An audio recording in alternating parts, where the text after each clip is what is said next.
23వ రోజు మరో మలుపు నా ఆత్మకథ అంటూ రమణి గారు తనకొచ్చిన వ్యాధిని తన ఆత్మశక్తితో ఎలా జయించారో, ఆ జయించింది ఇప్పుడు ఎంతో మంది ఈ వ్యాధితో అవస్థపడుతున్నారు.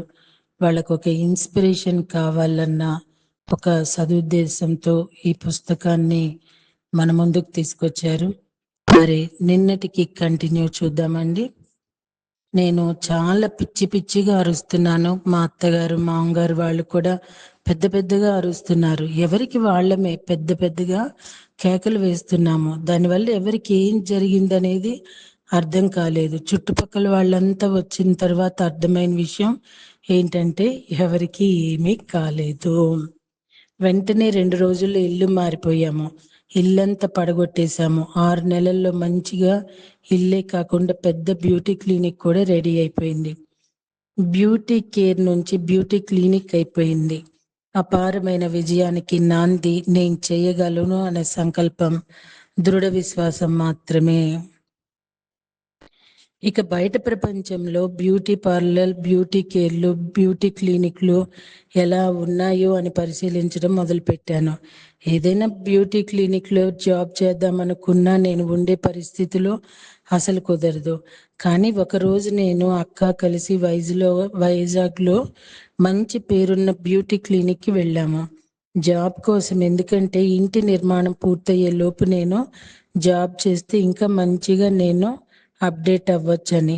అయితే నేను బాబుని తీసుకుని వెళ్ళటం వల్ల వాళ్ళ చిన్న పిల్లాడితో నేను సరిగా వర్క్ చేయలేనని జాబ్ ఇవ్వము అన్నారు. నిజానికి ఇంట్లో కూడా నేను చెప్పలేదు జాబ్ చేస్తానని. ఏదో తపన, ఇంకా నేర్చుకోవాలి, ఏదో నేర్చుకోవాలి అని. అయితే మరలా అక్క నేను ప్లాన్ చేసుకుని బాబు లేకుండా మళ్ళీ 1 నెల రోజులు పోయిన తర్వాత వెళ్ళాము. అప్పుడు నాకు అక్కడ జాబ్ దొరికింది. కేవలం 3 రోజులు పనిచేశాను. నిజానికి 3 రోజుల్లో అక్కడ చాలా నేర్చుకున్నాను. ఎందుకంటే అది చాలా పెద్ద బ్యూటీ క్లినిక్. కనీసం 1 నెల రోజులు వెళ్ళడానికైనా నాకు కుదరలేదు.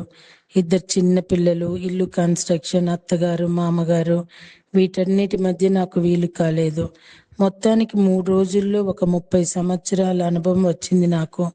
దానివల్ల నేను ఏ కోర్సులు నేర్చుకోవాలి, ఎక్కడెక్కడ నేర్చుకోవాలి, ఎలా నేర్చుకోవాలి అని ప్లాన్ చేసుకొని ఇక చాలా సెమినార్లు అటెండ్ అయ్యి చాలా కోర్సులు చేయడం జరిగింది. అందువల్ల బ్యూటీ కేర్ బ్యూటీ క్లినిక్గా మారింది. ప్రధాని పివి నరసింహారావు గారితో అభినందనీయం. అది 2000 సంవత్సరం నేను జనశిక్షణ సంస్థల్లో రిసోర్సెస్ పర్సన్గా ఉండటం వల్ల నాకు ఈ యొక్క అవకాశం, అదృష్టం దక్కిందని చెప్పాలి. కొన్ని క్షణాలే జీవితాన్ని మార్చేస్తాయి. నేను మాజీ ప్రధాని పివి నరసింహారావు గారిని ఎదురుగా చూసిన ఆ క్షణం నా లోపల ఒక వెలుగుని రేపింది. ఆ మొహంలో ఉన్న పరిణతి, శాంతం, మౌనం అన్నీ కలిసిపోయి నా మనసును తాకాయి. అప్పుడు నాకు ఒక స్పష్టత వచ్చింది. జీవితాన్ని ఎంతో బాధ్యతాయుతంగా ఉండటమే కాకుండా నా వృత్తిని ఒక బాధ్యతగా తీసుకోవాలి. అలాగే ఆ క్షణం నుంచి నాలో ఆధ్యాత్మికత మరింత లోతుల్లోకి వెళ్ళడానికి నాంది పడింది. కొందరిని చూస్తే వాళ్ళ మాటలు కాదు, వాళ్ళ మౌనం కూడా గాఢంగా చెప్పినట్లు అనిపిస్తుంది. పివి నరసింహారావు గారిని చూసినప్పుడు నాకు అర్థమైంది నిజమైన శక్తి. గ్రాండ్ ఓపెనింగ్ 2002 సంవత్సరం మార్చి 11వ తారీఖు బ్యూటీ క్లినిక్ ప్రారంభోత్సవం జరిగింది. ఈసారి అంగరంగ వైభవంగా చాలా అద్భుతంగా ప్రారంభోత్సవం జరిగింది. ఈ ఓపెనింగ్ లో ఆ 3 రోజులు నా స్నేహితులు కొందరు వాళ్ళు చేస్తున్న వ్యాపారాల కోసం స్టాల్స్ లాగా పెట్టుకున్నారు. ఈ గ్రాండ్ ఓపెనింగ్ చాలా బాగా జరిగింది. ఇక ఇప్పుడు బిజినెస్ బాగా పెరగడంతో 8 మంది వర్కర్లు, 2 హౌస్ కీపింగ్, మొత్తం 10 మంది వర్కర్లతో చాలా బాగా జరుగుతోంది. కింద ఉన్నప్పుడే స్టూడెంట్స్ జాయిన్ అవ్వటం జరిగింది. మేడ మీదకు వెళ్ళాక school of glow beauty academy start చేయడం. ఒక బ్యాచ్కి 20 మంది స్టూడెంట్స్. జనశిక్షణ సంస్థ నుంచి కూడా మేనేజ్మెంట్ పంపిస్తుండేవారు. అలా 3 నెలలు ఒక బ్యాచ్ చొప్పున 20 మందికి, అంటే 8 మందికి చెప్పాలి. నా దగ్గర అన్ని సౌకర్యాలు ఉండటం వల్ల నేను అప్పుడు చాలా ఉత్సాహంగా అన్ని ఇన్స్ట్రుమెంట్స్, అన్ని కోర్సులు అప్డేటెడ్గా ఉండటం వల్ల అప్లికేషన్స్ ఎక్కువ వస్తుండేవి. అందువల్ల ఒక బ్యాచ్లో 20 మందికి క్లాసులు చెప్తుండేదాన్ని. ఉదయం 10 గంటల నుండి 12 గంటల వరకు స్టూడెంట్ క్లాసులు, 10 గంటల నుంచి క్లయింట్లు వస్తుండేవారు.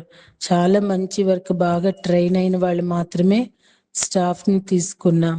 వారికి 3 నెలలు ట్రైనింగ్ ఇచ్చి అప్పుడు వారి చేత క్లయింట్స్కి సర్వీస్ చేయించేదాన్ని. క్వాలిటీ చెక్ కొరకు మాత్రమే ఒక అమ్మాయిని నియమించడం జరిగింది. సీజన్ వస్తే మాకు మేకప్ ప్రపంచంలో నెమ్మదిగా ఊపు వస్తుంది. ఒక మేకప్ చేస్తున్న చిరునవ్వు చూసే ఆనందం వేరేలా ఉంటే అది నా చేతులు పనికి గుర్తింపు కాదు, నా హృదయానికి సంతృప్తి కూడా. కానీ ఇదంత సులభం కాదు. ఒక్కోసారి స్టాఫ్ పంపడం, ఇంకా అవసరమైతే నేను కూడా వెళ్లాల్సి వస్తుంది.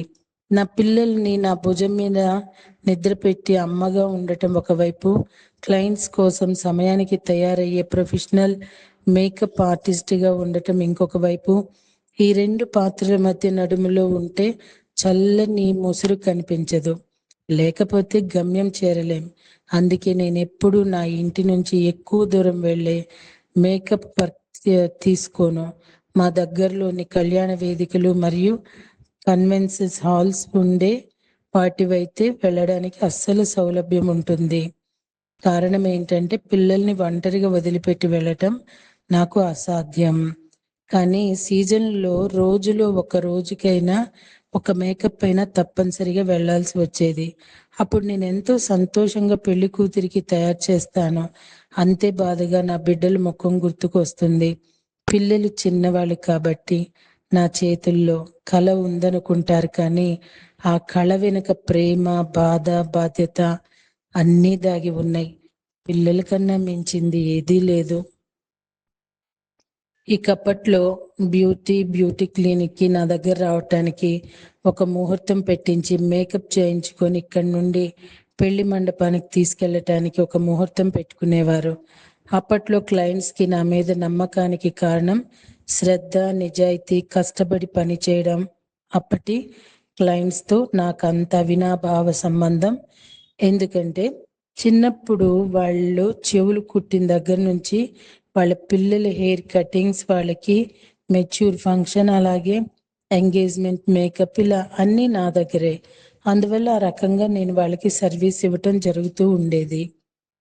ఒక్క విషయం నేను ఎప్పటికీ గర్వంగా చెప్పుకోదగింది, ఎంత బిజినెస్ చేసినా ఇంట్లో పిల్లలకు లోటు లేకుండా పరిపూర్ణమైన అమ్మ, పరిపూర్ణమైన కోడలు, పరిపూర్ణమైన భార్యగా ఉండాలని సాయశక్తిలో ప్రయత్నిస్తుండేదాన్ని. దానికే నేను ఎల్లప్పుడూ తపన పడుతుండేదాన్ని. ఎందుకంటే ఒక స్త్రీకి పిల్లలు, ఇల్లు, భర్త, అత్త, మామగారికి చూసుకోవడం, ఈ పాత్రలన్నీ ఆమె మాత్రమే చేయగలదు అని నా గట్టి నమ్మకం. నీ దుఃఖం నీ అజ్ఞానానికి సూచిక, నీ ఆనందం నీ జ్ఞానానికి సూచిక అని చెప్తున్నారు బ్రహ్మర్షి పితామహ పత్రిజీ. రేపటి రోజునండి స్పిరిచువాలిటీలో మొదటి మెట్టు అంటూ మరొక ఆధ్యాత్మిక మలుపు యొక్క అనుభూతులు, అనుభవాలు తెలుసుకుందామా మరి. Thank you.